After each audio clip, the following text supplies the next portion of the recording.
लालची भाई। प्राचीन काल की बात है। एक गांव में दो भाई रहते थे। बड़े भाई के पास बहुत सा धन था, परंतु छोटा भाई गरीब था। एक बार जब लोग नए साल की खुशियां मना रहे थे, तो छोटे भाई के पास खाने को कुछ न था। वह बड़े भाई के घर गया और उसने उसे एक सेर चावल उधार मांगे, परंतु बड़े भाई ने देने से इनकार कर दिया। जब छोटा भाई उसके घर से उदास आ रहा था, तो मार्ग में उसे एक बूढ़ा आदमी मिला। बूढ़े आदमी के पास एक भारी गट्ठा था, जो लकड़ियों का था। बूढ़े आदमी ने उससे पूछा, तुम उदास क्यों हो? कौन सी मुसीबत तुम पे आ पड़ी है? छोटे भाई ने अपनी दुख भरी कहानी उसे सुनाई।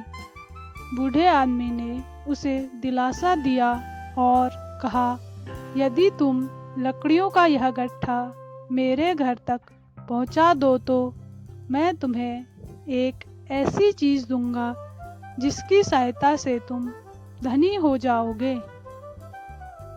छोटे भाई ने फौरन लकड़ियों का गट्ठा उठाकर अपने सर पर रख लिया और फिर उसके पीछे पीछे चल पड़ा।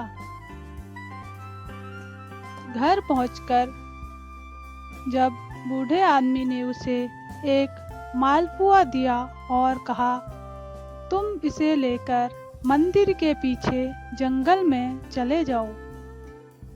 वहां तुम्हें एक गुफा दिखाई देगी जिसमें बहुत से बौने रहते हैं। मालपुआ उनका पसंदीदा भोजन है। वो किसी भी मोल पर इसे पाना चाहेंगे।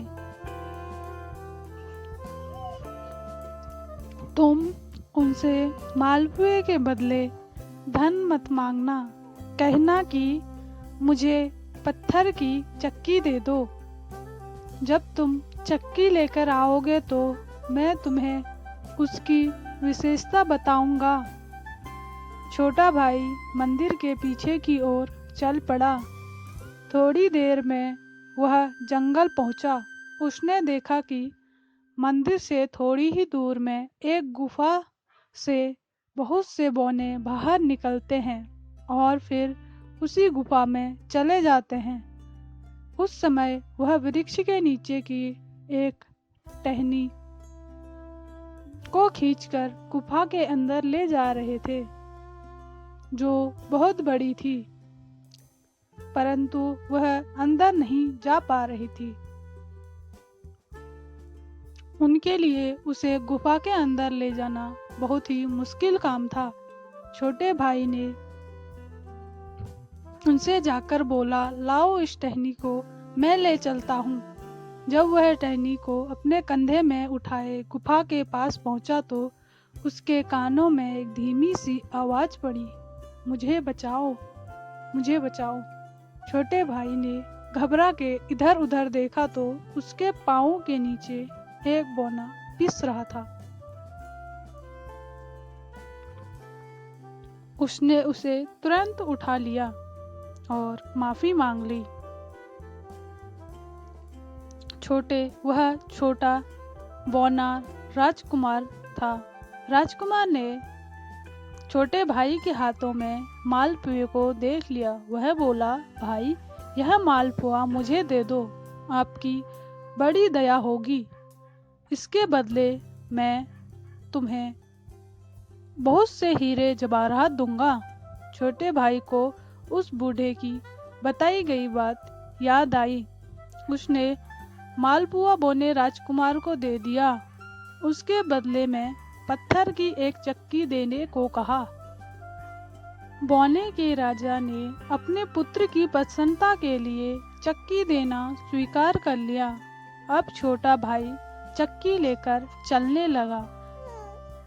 तो बौने के राजा ने कहा, देखो इसे मामूली चक्की मत समझना, यह हमारे राज्य की सबसे मूल्यवान वस्तु है।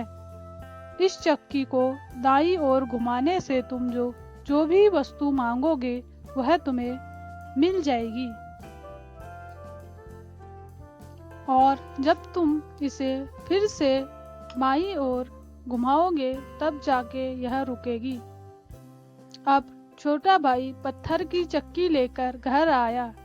उसकी पत्नी भूखी प्यासी पति की प्रतीक्षा कर रही थी। वह उसे पत्थर की चक्की उठाए आते देख निराश हो गई। घर आते ही पति ने कहा, शीघ्र अंदर जाकर एक कपड़ा बिछा दो। पत्नी ने अंदर जाकर सफेद कपड़ा बिछा दिया।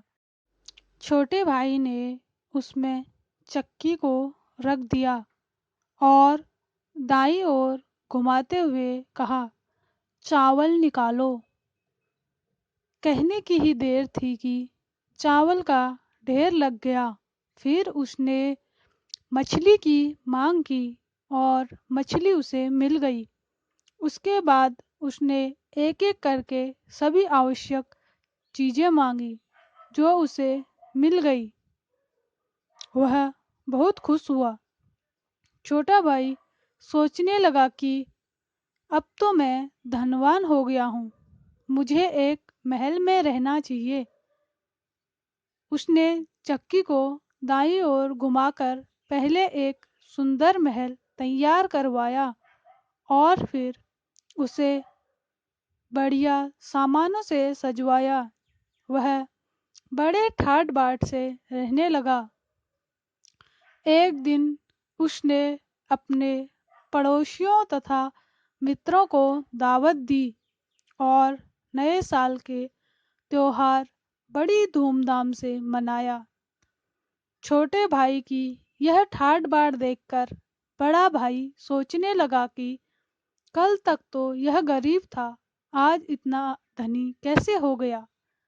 इसमें जरूर कोई रहस्य है।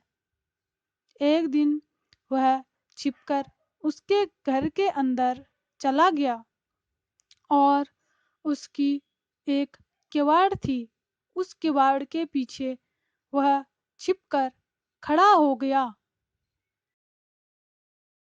उसने क्या देखा कि छोटा भाई एक चक्की को घुमाकर मिठाइयों की टोकरी भरता जा रहा है। यह देखकर बड़ा भाई हैरान हो गया। वह यहाँ से चुपचाप घर चला आया और घर आकर वह उस चक्की को हथियाने का उपाय सोचने लगा। एक रात जब सब लोग सो रहे थे तो बड़ा भाई चोरों की भांति दबे पांव छोटे भाई के घर में घुस गया और उसने पत्थर की चक्की को उठाकर अपने घर ले आया।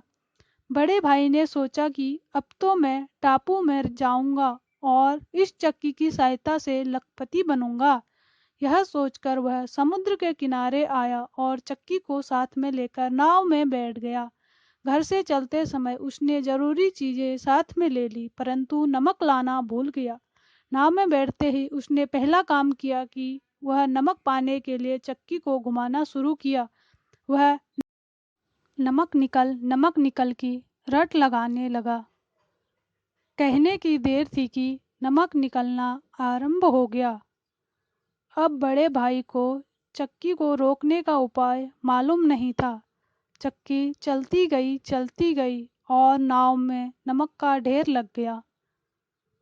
बड़ा भाई चक्की समेत ही डूब गया। उसका लालच उसे ले डूबा।